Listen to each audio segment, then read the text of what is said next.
What's going on, guys? Welcome back to the channel. Today I'm in the studio with my lovely model for the day, Christina, who's sitting back there up against the salmon backdrop, and she's here so that I can show you guys how to do one of the most flattering portrait setups out there. It's called Clamshell lighting. Now for this setup, I'm going to be using the Westcott FJ400 version 2 paired with the Manny Ortiz beauty dish, the 36-inch version, also by Westcott, and that's going to be my key light, which will not change for the entirety of the shoot. But for the fill light, I'm going to be using 4 different variations that you can choose from. First, I'm going to show you what it looks like with just the key light, and that on its own is known as butterfly lighting because of the very distinct shadow that the light casts below the nose and underneath the chin. It really accentuates the cheekbones as well. So that on its own is a really nice portrait lighting setup. But if you want to add a little bit of flair to it, you add the fill light coming from the bottom.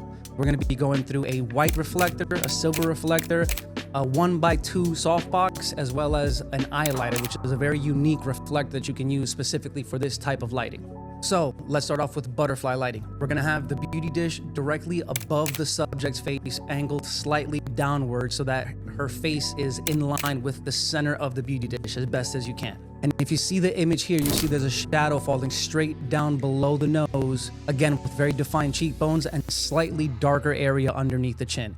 It's clean and evenly illuminated on the forehead and the upper face. Very flattering light, but again, we're going to add a little bit more flair to it. Butterfly lighting looks great on its own, but it does leave the shadows below the nose and the chin just a little bit too heavy, I find. So that's where the fill light comes in. So we're going to start off with just a white reflector directly below the model's face. I'm going to have her hold it because it's easier that way. The beauty dish stays exactly where it is, and the reflector goes below the model face, angled slightly upwards. Use the reflection of the light to kind of help you spot where the angle of the light is going. And you can see here, it softens that butterfly shadow underneath the nose. It lifts the shadows underneath the chin, and it smooths out the lower half of the face and adds a subtle second catchlight right in the eye. And that leaves you with a clean, natural looking portrait with low contrast and a very soft overall look. Next, we'll switch over to the silver reflector, and the idea is the same, but with this one, you're getting a brighter fill under the chin and the cheeks, more definition in the jawline, and a shinier, more pronounced catchlight. Slightly punchier, but more stylized portrait. And this is a great option if you want to add a little bit more pop without adding a second light source. You can go out in the world and be like, so this guy, he made me sit there and watch him talk to the camera. So awkward. Next, we're going to bring in a 1x2 softbox, and we're going to use it as more of an active fill light. And at this point, the lighting setup shifts from a more reflective based lighting setup to something more controlled and deliberate. Essentially, a reflector can only bounce whatever light hits it, whereas using a second light source like an active light with a softbox gives you more control over how much brightness you want coming from it. Again, the key light stays in the exact same place, but rather than the reflector, we're using the softbox angled slightly upwards to fill in the lower half of the model's face, and you don't want the power output too high. It's not a second key light, it's just a fill light. So as a general rule of thumb, at least half power from the key light. The goal is to slightly lift the shadows, not overpower the butterfly pattern. Now with this, you get extremely even fill across the lower half of the face with very natural skin smoothing because the softbox fills in all those subtle micro shadows around the mouth, the chin, and the lower cheeks. You get really balanced illumination, so you don't lose shape, but you do get rid of the harsh contrast. And most of all, you get controlled catchlights. You'll still get the butterfly catchlight from the beauty dish, but you'll see a secondary, softer rectangular catchlight underneath. Moreover, because the softbox is going to give you an even, soft spread of light, you're less likely to have any hot spots on the face, specifically around the forehead or the cheek area.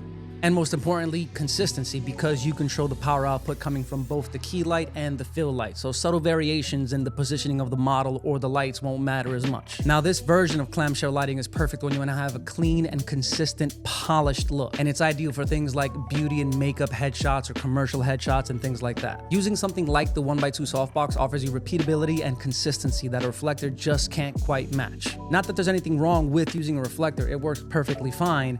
But using something like a softbox or some type of other modifier on a second light source is the most refined version of clamshell lighting. Now, for the final variation, we're going to bring in the Westcott Eyelighter, which is a curved reflector. And this is where clamshell lighting really gets this really polished editorial look. The eyelighter is basically a curved reflective panel designed to wrap light back onto the face, unlike a flat reflector. And because of that curve, it follows the natural shape of the face, so it can fill in shadows from multiple angles all at once. And again with this, the beauty dish stays in the exact same place, but the eyelighter is going to be just below the model, kind of like we did with the reflector. And you have to try to angle it so that it catches the light in the eyes and you can see the light wrap around towards the cheeks. And you're going to want to make sure you keep it nice and close to the subject for this one. Now with this, you get really nice curved catchlights that sit perfectly underneath the eyes with a very even glowing fill across the entire lower half of the face.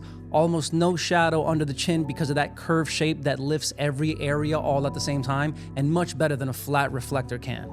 Even the skin texture looks softer because the eyeliner eliminates those small contrasty shadows around the mouth, cheeks, and jaw. It gives you a very polished magazine cover look.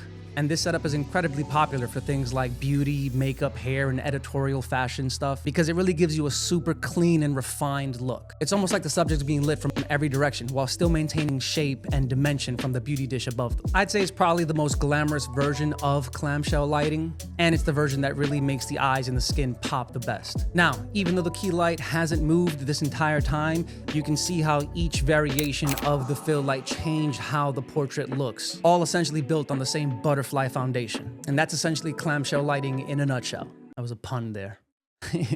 So if you found any value in this video, be sure to hit that like button, consider subscribing, and me and my lovely model over there will see you on the next one. Peace. Well, assuming she comes back. This is probably weird for her, but thank you. Yeah. Peace out, guys.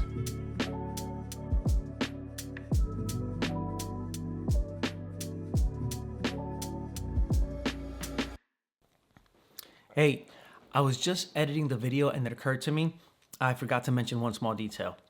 I know I discussed a few different lighting modifiers, but really you can use any modifier you'd like, whether it be a softbox, a beauty dish, even an umbrella, and obviously any type of reflector. As long as you can have the key light above the subject and the fill light below the subject so that the subject is sitting right in between in what you can imagine would be the hinge of the clamshell. That being said, if you're interested or curious in picking up any of these products that I talked about today, I'm going to drop a couple of links down below in the description so you can check them out and maybe try out clamshell lighting for yourself. So that's that. I'll see you guys in the next one. Peace.